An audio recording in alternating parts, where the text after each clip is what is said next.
School. আর teacher শিবিরের তারা জলের জন্য যেতে পারবে না, তাই আমাদের পাশে রাখা হয়েছে জলগুলা।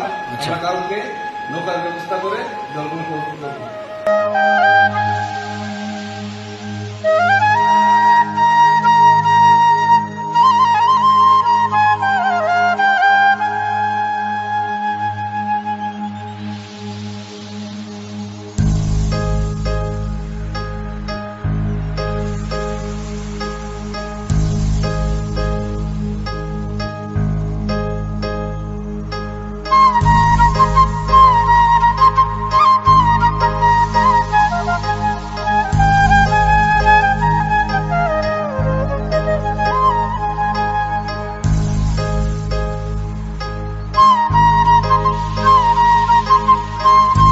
ধন্যবাদ আপনাদেরও।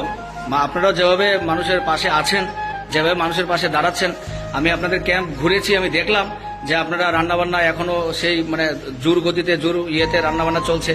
তো অনেকটাই ভালো লেগেছে, অনেকটাই খুশি আমরা। আপনি এভাবে কাজ করেন, তারপরেও যদি কোনো ধরনের হেল্প লাগে এসপিএস আপনাদের পাশে আছে, সবসময় থাকবে। আপনারা দরকার হলে প্রয়োজনে যোগাযোগ করবেন। নমস্কার।